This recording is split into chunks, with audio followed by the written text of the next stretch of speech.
You've won 2 in a row. You win 1 tomorrow, that's called a winning streak. It has happened before. You're Locked On Blue Jackets, your daily podcast on the Columbus Blue Jackets. Part of the Locked On Podcast Network. Your team every day.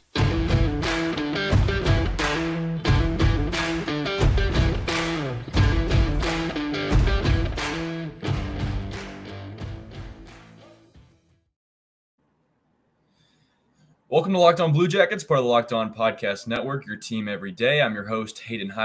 With me tomorrow, traveling right now to the state of Ohio, is my co-host, Jay Foster. We are here on this podcast to talk about the good, the bad, and the ugly of your favorite team and ours, the Columbus Blue Jackets. Before you go on, thank you guys for making this your first listen every day. Locked On Blue Jackets is free and available on all podcast platforms. We're free right here on YouTube. Hit subscribe if you're watching on YouTube, and we're also free on the SiriusXM app. Today's episode is brought to you by Sleeper. Download the Sleeper app and use promo code LOCKEDONNHL to get up to $100 match on your first deposit. Terms and conditions apply. See Sleeper's terms of use for details. Love starting off the episode with a Major League 2 quote. The reason why I did that is because it may feel like the Blue Jackets are in unfamiliar territory right now. And if it does feel like that's because they are. I mean, they only on only 5 occasions last year, they win back-to-back games. That may seem like a lot. It really wasn't. The Blue Jackets were abysmal last season. And I was just looking at a little bit of 2022, 2023, just trying to remind myself where the Blue Jackets were at this time last year. Because I kind of remember, what was it, the first week of that season when the Blue Jackets got a 5-1 win at Madison Square Garden with Daniil Tarasov, and I was at a point where I was like, who are people to count this team out of making the playoffs? You know, like this team's legit. This team's awesome. Can't believe I just used the word legit, but that's what I really felt like last year. And so I make haste slowly when it comes to the Blue Jackets having early season success, and I try not to get too excited, but I look at what the Blue Jackets did in the month of October in 2022, 2023, in 2022, in the year 2022, last season, in the month of October, the Blue Jackets were 3-7. Ouch. That was a tough start to the season last year for the Blue Jackets. And now here they are, Monday, October 23rd, and the Blue Jackets are 3-2. So things have gotten a lot better in Columbus already from year to year. Granted, the first 4 games of the season were spent at home. So I think there's definitely an advantage to a team playing at home.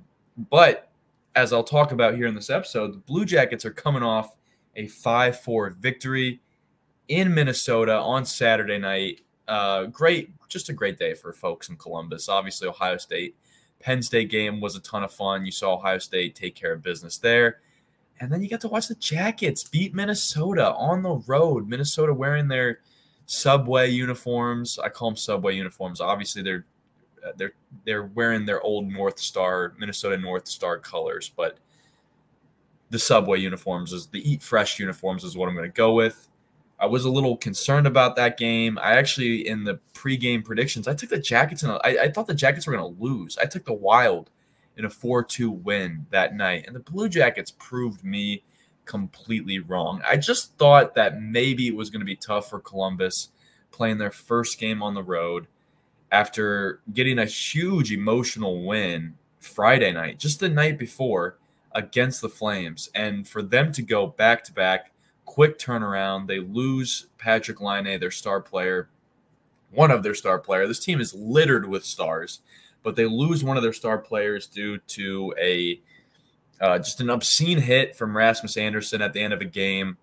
I don't blame the guy for throwing the hit. It was an emotionally charged play, and I'm going to talk a little bit more about that in a second because I do need to also talk about the Flames win. The Blue Jackets defeated the Flames 3-1 on Friday night, and that really got the weekend going, right? I mean, shoot, it's been the last time Jay and I were on a podcast, we were like, you know, the Blue Jackets need to play better in the faceoff circle. They need to do a better job sustaining pressure on offense. And in two games, they have completely righted the ship in that way. Friday night, even though the Blue Jackets lost in the shot category, Calgary had 37 shots. The Blue Jackets only had 29. Blue Jackets won in the faceoff circle, getting 57% of the faceoffs. And I know it's something small. I know faceoffs, when teams start to lose faceoffs but still win games, you kind of just chalk it up to, oh, well, it's just a faceoff. Who cares? Like, that you can win possession other ways. But I think when you're talking about a young team like Columbus, you need to win You need to win those extra possessions. Those extra possessions are just so important for them. And they won 57% of the faceoffs on Friday night. Saturday night was even better for the squad, winning 65% of faceoffs. So just a really good job, first of all, by guys like Boone Jenner, who's always going to win faceoffs, or at least always be above 50%. He's been that way for years. Sean Corrali on the fourth line. I'm going to talk heavily about the fourth line in this episode because they've just played so darn well for Columbus this year. But how about Adam Fantilli on Friday night going 5 for 6 in the faceoff circle, and he gets a goal then on Saturday night. Just a really good kind of 2-game spurt for the 3rd overall pick. Should have been the 2nd overall pick. And Tuesday night's matchup is going to be really exciting because you got Leo Carlsson coming to town. He's on the ice right now playing the Bruins. I'm watching this one as we speak. It looked like last time I checked it was a 0-0 game. That Ducks game is going to be kind of tough, but Adam Fantilli really looking solid. I don't know if the Blue Jackets, sorry, I'm just having trouble really containing my excitement right now because I don't think after 5 games, the Blue Jackets fan base could have asked for a better start to the season because, yeah, you lost to the Flyers on opening night. That was a really tough game. Zach Werenski left the game early in that one. But you came back, you beat the Rangers, and then you lost to the Red Wings, which at the time you're sitting there 1-2. You've played your first 3 games at home. That Red Wings game wasn't really close, but after the Red Wings have gone on, played 3 games since then, they have just completely lit up the rest of the league. They are on a 5-game win streak right now, which is tied for 2nd longest streak with the Colorado Avalanche and the Vegas Golden Knights, who are off to a great start, 6-0. You can't really beat that for a team that is supposedly supposed to be on a Stanley Cup hangover. They come right into this year and rip off 6 straight wins. But, yeah, I think when you look at the 5-game resume that the Blue Jackets have, you really start to feel good about where they have positioned themselves right now because – and it can turn just like that, right? If last week's episode at this time on Tuesday's episode, we were talking about all the things the Jackets need to do. I mean, I opened the episode discussing whether this team was going to be going for the lottery again or not, and it can feel like that after 1 game, and obviously it was a big overreaction because since then Pascal Vincent has only shown that he can regroup this team back together. This team had a little bit more just bite to them on Friday night. I mean, and you saw the way, like, Cole Sillinger dropped the gloves with veteran Nazem Kadri. Like, that was an intense battle. And there was a huge scrum at the end of the game after Rasmus Andersson threw that hit on Patrick Laine. And then you just saw the Blue Jackets going to battle for their guys. And that's just something that at this point in the season, this early in the season, you can feel really good about. And Sean Corrali spoke on this in the locker room after the win on Friday night. He was saying, it's just guys sticking up for each other is all it is. And it's true. It's what it is. And this team is starting to love each other. This team seemingly, I say that as if I'm like in the locker room or something. I'm obviously an outside observer, but for what I've seen with my own eyes, the Blue Jackets are starting to rally behind Pascal Vincent. And that is a very good sign because, and it's all credit to Pascal Vincent, obviously, because I thought ever since he took over, he was never has been like, woe is me. I had so little time to prepare. I've always thrown that excuse out of the window for Pascal Vincent since he had the entire training camp to get this Blue Jackets team ready for the season. But it really has been a growth. You've seen the growth in 5 games. You've seen the growth in 5 games. And I want to just like circle those areas that really the Blue Jackets have really started to impress me in. And I'm going to do that in just a second. I'm seeing some highlights from the Red Wings game. Alex DeBrincat had his 5th career hat trick. So again, that was a game that took place last week that I can just continuously chalk up to the Blue Jackets just had a really bad game. And now here we are 1 week later, and it's like, oh gosh, we're back in the playoff race. Everything is starting to feel good. It actually does feel really good right now. You don't look at standings this early in the season, but the Blue Jackets sitting at 3rd right now, trailing only the Rangers and the Flyers in the Metropolitan Division, is very good for Columbus. Very good. Position yourself at a spot going into November where you can still reasonably make the playoffs. It's just taking it 1 month at a time. Obviously, you take it 1 game at a time, but as a fan, to be in the position to be in a top 3 spot here as we come up on the close of October, I say that, but they still got to play the Ducks, Canadiens, Islanders, and Stars before they get out of this month. The Ducks, as I said, are on the ice right now with the Bruins. Interested to see how that game finishes up. The Canadiens not off to the hottest of starts. They're just 2-1-1 to start the year, so good chance for them to get a win there.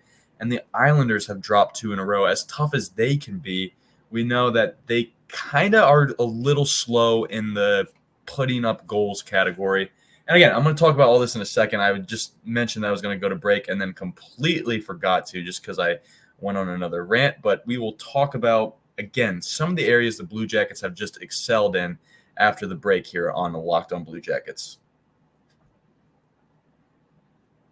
Boone Jenner scores a hat trick for the Columbus Blue Jackets. The Columbus Blue Jackets win the Stanley Cup. And if you want to win 100 times your money, play daily fantasy hockey on the Sleeper app. These things are all possible scenarios this season. But to have a chance at winning big, you need to play daily fantasy hockey on Sleeper.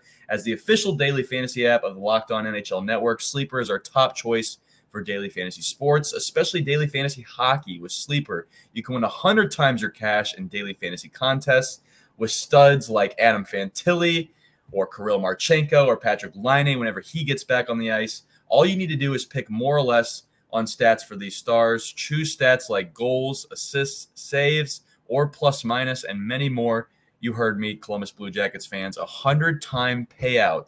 100 times your money on payouts on Sleeper. So start paying attention and get your draft picks right so you can win big. Use promo code LOCKEDONNHL, and you'll get up to $100 match on your first deposit. Terms and conditions apply.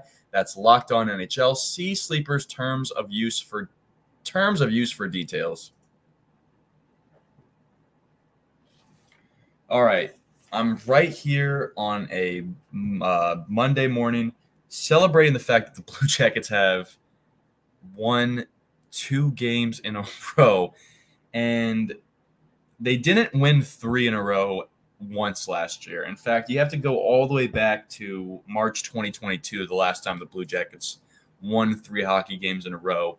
A huge chance tomorrow night. We will preview the Ducks game in tomorrow's episode. Obviously, you're listening to this on Monday morning.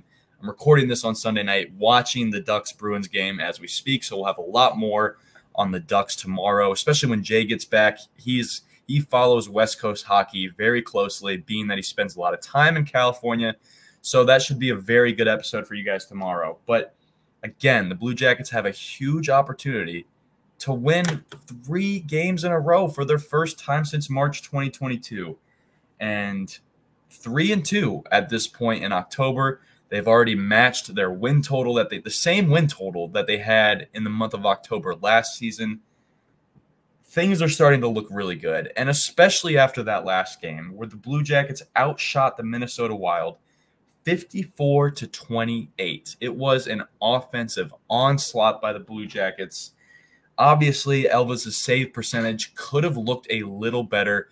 Matt Zuccarello had 2 goals. That guy's just an absolute dog. You can't really stop him from doing what he's going to do in a game.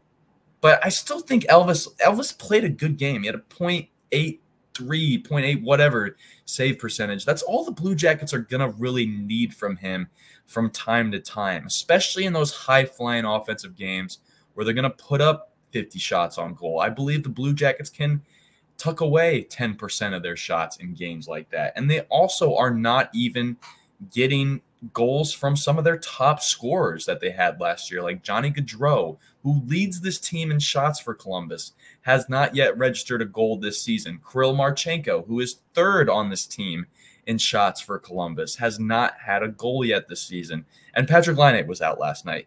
And again, I have more on that. I have more thoughts on the Rasmus Andersson hit, and I should just get them out of the way before I move on. So Rasmus Andersson suspended 4 games for the hit he threw on forward Patrick Laine. Laine did not travel with the team to Minnesota. He is listed as day-to-day with an upper body injury. So we'll be keeping track of when he's able to play. I'm sure we'll have more information as the team hits the ice today for practice at the Ice House and gets ready for Tuesday's game. So definitely tune in tomorrow's Ducks game preview to get more on that. But listen, Rasmus Andersson suspended 4 games. He will lose $93,000 in pay. And according to the NHL Players Association, he's also appealing the suspension. He's already missed 1 game. He did not play in today's game against Detroit. And it's kind of big for him to get that, maybe that last game. And I would like I'm very glad that he got suspended. I thought the hit was dirty. I understand why the hit was thrown. Patrick Laine is trying to get a goal at the end there. He's on his own blue line. Maybe, he's pulling up, getting ready to take a shot. Rasmus Andersson was way too high on the hit. Left his feet. It was an illegal hit, no doubt. Again, I was very happy to see the suspension. But that was an emotionally charged game for the Flames. They have played 4 games on the road now. They did not beat a metropolitan opponent. They played the Penguins, Capitals, Sabres, and Blue Jackets. And they beat the Sabres, definitely felt like they could have beaten the Blue Jackets. They didn't. And, listen, I like when Columbus is able to do that to teams. When teams are able to take out their frustration on the ice, and you can see it. Columbus stole a victory from a team that maybe felt like that they had it before the puck even dropped. Calgary probably went into this one, knew that Columbus had struggled just earlier that week to Detroit, and was like, we can probably have this one. And Columbus just played a great game. Spencer Martin played a fantastic game. Zach Werenski being back in the lineup was tremendous for them. And that fourth line, man, Sean Kuraly, Jack Roslovic, and Justin Danforth, these dudes have been absolutely stellar for Columbus in the early parts of the season. In fact, the Blue Jackets have scored 15 goals this year, and Roslovic, Kuraly, and Danforth get credited for a third of those goals. So they are producing above their means. And it's been really exciting to see, especially for a guy like Justin Danforth, who just signed a contract extension for a small deal, a deal just over $1 million. It feels like the Blue Jackets are really squeezing a lot out of that one right now. So very good start to Justin Danforth's season for him. He has 3 goals on the year. I don't know if you can ask much more out of a fourth line forward. And if he's able to keep it up, sure, you can maybe move him up in the lineup. But the way that Pascal Vincent has things set up, I think you just leave Kuraly, Roslovic, and Danforth on that fourth line. Maybe you roll that fourth line out a little bit more than you usually would, which is why they got rewarded at the end of that Flames game. We saw them a lot more on the ice in those empty net minutes because Pascal Vincent said, I liked the way that they were playing tonight, and it's no wonder. They had the only 2 goals in that game that gave the Blue Jackets a 2-0 lead and then a 2-1 lead. So that line is getting rewarded in its own way. So I have no reason to say like they need to be moving up. I love that line the way that it is. And we didn't see Adam Fantilli playing with Patrick Laine, obviously because Patrick Laine was out. You saw him playing with Alexander Texier. And I thought that looked really solid. I think Adam Fantilli has shown me this year that he is good enough to play in the faceoff circle. He's good enough to play his center position.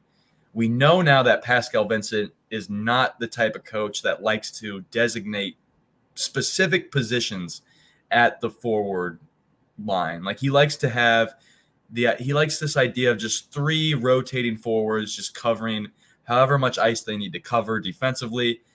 That's all fine. It doesn't really make sense to me. I don't see why you don't just designate, hey, this guy's the center, he takes the faceoffs here, because for those that watch the Flames game, there would be some times when Adam Fantilli's lining up at center, and there were some times when Patrick Laine's lining up at center. And it wasn't because one of them got kicked out of the faceoff circle. It was just they were going matchup to matchup, which I guess is an advantage and maybe is a thing that other teams around the league are doing. I don't know. You guys are smart. Chime in the comments if you've noticed other teams around the league doing it. Maybe it's a thing. Maybe it's fine. Maybe I'm making a big deal about this, but I think Adam Fantilli is good enough to center a line with any sort of wingers, especially a guy like Alexander Texier, who's so offensively sound, can do so much damage. Just the way that he moves the puck through defense and the way that he can be creative about moving the puck has been phenomenal. But yeah, Adam Fantilli got his first goal too the other night, and I like that's obviously a huge reason why I'm singing his praises so much on this episode. He scored a goal the same way that he scored goals in the preseason, right there in the high slot. Just get him set up right there. Have a defenseman crawl down those boards. Have a winger circle around those boards. Just find 11 right there in the high slot, and that guy is so dangerous. He's going to score a lot of goals this season, a lot of goals in his career from that spot. And, boy, you just love to see it for the guy. Also, Ken Johnson gets a goal off of a faceoff.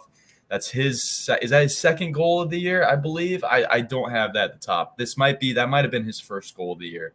But he's a guy who had struggled a little bit in his first couple games. Obviously, he got benched on opening night because Pascal Vincent did not feel like he was contributing enough in practice or was not meeting his pace of play necessary to make the starting lineup or whatever. I don't know. So he had a tough start to this season, but now here he is through 4 games and he's got 2 points. So he's starting to catch a little bit of fire, and I think he needed that first goal off of the faceoff circle to really get going, man, and it's seeming to be that way. All right, we're going to take one more pause here. After this, I will talk about some issues I still have with this team, because obviously things are still not perfect for Columbus, and I will tell you some of those things that need to be worked from my eye up here next on Locked On Blue Jackets. Passion, drive, and patience. These are the things that bring home the winning trophy.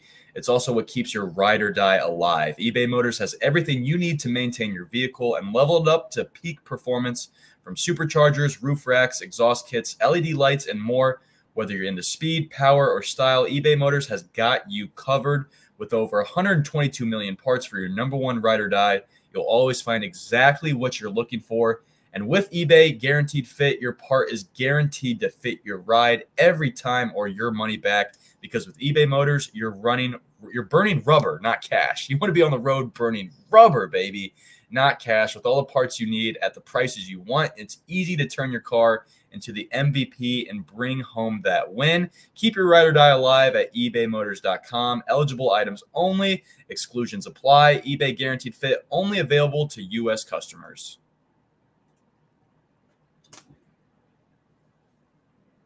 All right, it is Monday of this week. I want to go over a little bit what the Blue Jackets have on the itinerary. They got the Ducks Tuesday night. Thursday night, they are then traveling up north to take on the Montreal Canadiens, and then back here Saturday taking on the Islanders. So nice little 3-game set here. I think these are 3 winnable games.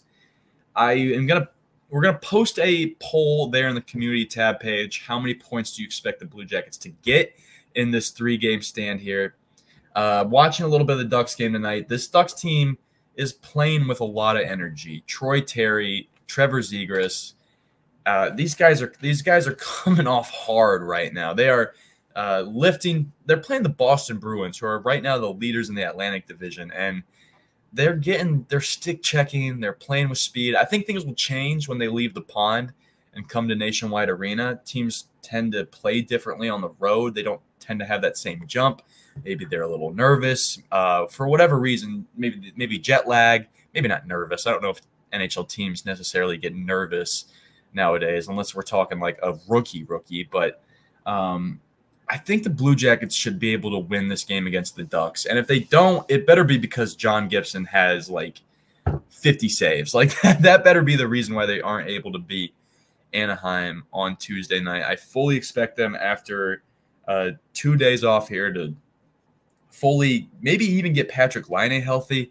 That would be very nice. But if they're not able to put him out there, I still really like the health that the Blue Jackets do have. I said back there that I was going to talk about some of the things that I'm still concerned about. It's not a whole lot, but I would like to see Johnny Gaudreau cash one in here. I know that he's going to, but just for his confidence, and again, I don't think he's a guy that is too worried about confidence, or that I should be even too worried about Johnny Gaudreau's confidence. He's getting paid 11% of the Blue Jackets cap hit this season, so he'll be fine. But, yeah, he's thrown 19 shots on goal, which leads the team, has yet to see one fall. Kirill Marchenko, again, he's also thrown 15 shots on goal and has yet to see one fall. So that's not even really a concern, not even really a thing that's not necessarily perfect with this team. But you would like to see those guys get one before they get into that shooter slump, because we will see at times pure goal scorers will go 20 games, 20 or 30 games at the worst, where they're just not scoring. And you'd like to see those guys cash one in. Obviously, I'm still very concerned about the Patrick Laine injury, although I think this team can definitely win without him. As crazy as that is to say, it's not really a knock on Patrick Laine, but it's more of Blue Jackets are having guys step up in different areas. And right now, you have a pretty light schedule. I feel like between the Ducks, Canadians, and Islanders, the Blue Jackets should be able to stack some wins here and be fine. I still am a little concerned with Elvis because he's seeming, giving up 4 goals off 28 shots the other night to a Minnesota team who is, they're good. Kirill Kaprizov, Joel Eriksson, Matt Zuccarello, like they're very talented. I'm not saying that they're not, but if the Blue Jackets could just get Elvis to play the way that he played in those first 2 periods against the Rangers, which is when the last time the Blue Jackets saw him, they are going to be a very dangerous team. This is a team that can be ripping off wins in this division. So that's still an area I'd like to see him get better in. Obviously, the dude was just ill for the last week, so I'm totally willing to give him a pass. No actual problems with Elvis. I want my stance here at this point in the season on October 23rd to be completely clear. I have no problem with the way that he's played. Obviously, you can't control that he's been sick.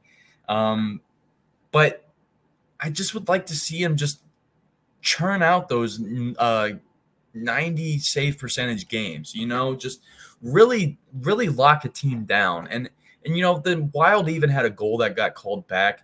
So, I'm not counting that goal. I obviously can't count that goal. He had a couple goals called back against the Rangers. So maybe, his stats are a little bit just not really what we think that they are. But as long as he's stacking wins, which he's 2-1 to start the year, I believe he does get credit for that win against the Rangers, or at least he should. He played a very solid 2 periods against them. I think everything seems to be okay. I think the defense is also just, gosh, I could talk about this defense all day. I mean, it's night and day. It's night and day, guys, watching how the Blue Jackets defensive core has played this season so far versus how they played last season. We all expected that. We did. We all expected it, but I think it's been even better than what the Blue Jackets could have imagined. And they still don't even have guys like Nick Blankenberg, Stanislav Svozil, Andrew Peak, these guys who were heavily in the lineup last year, maybe not Svozil, but these guys that were heavily in the lineup last year have not had as much time in these games. Adam Boquist is a guy that we haven't seen in the last couple games. So very intrigued to see what Columbus is going to bring tomorrow night. Again, I still want to see Kirill Marchenko get his first goal, because I almost ended this episode without talking about that play at the end of the game. He almost called the game there in the third period against Minnesota. I hope that's just a small snippet of what he's going to do his whole career as a Blue Jacket. But if you guys felt my energy coming off of on this podcast, it is obviously because the Blue Jackets have put a smile on my face based off their performance the last 2 games. I know if Jay were here right now, he'd tell you the exact same thing. They have been just a treat to watch. That game against the Flames, they came out with the right energy, with the right pace that they needed. And then they came out the exact same way, but I thought even better in that Saturday night game against Minnesota, which was so impressive because it was off of a back-to-back, off of a really emotional victory. And, man, if this Blue Jackets team can just keep the momentum going, they're going to be very dangerous, man. They're going to be very dangerous. And why not? Why not stack as many wins before they get to November, where they play 15 games? It is the heaviest month for the Blue Jackets coming up.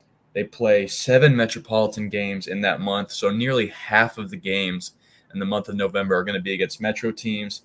Huge opportunity for the Blue Jackets to work their way up the standings, especially right now with the Devils kind of having a little slow start to the season. The Hurricanes, who have lost 2 in a row, they're starting to slide a little bit. And yeah, in fact, they're -2 on the year, which is crazy. Nobody in the league has given up more goals to this date right now than the Carolina Hurricanes. So the Metropolitan Division feels open right now. It feels open. The Penguins are 2-3. The Capitals are 1-2-1. A chance for the Blue Jackets to stack some points here and keep moving their way up the standings. But that starts with tomorrow's night's game. I can't talk because it's late here on a Sunday night. That starts with That starts with tomorrow night against the Anaheim Ducks. Locked On Blue Jackets is free and available on all podcast platforms. Thank you so much for tuning into tonight's episode. Again, tomorrow we'll be previewing the Anaheim Ducks game. Locked On Blue Jackets is free and available on all podcast platforms. We're free on YouTube and the SiriusXM app. My name is Hayden Housewarn. You can find me on Twitter at HaydenH971. You can find Jay on Twitter at _JAKOBFORSTER. You can find the show at LO_Blue Jackets. You can also email us, lockedonbluejackets@gmail.com. Thank you once again for listening, and until tomorrow, make sure you stay locked on.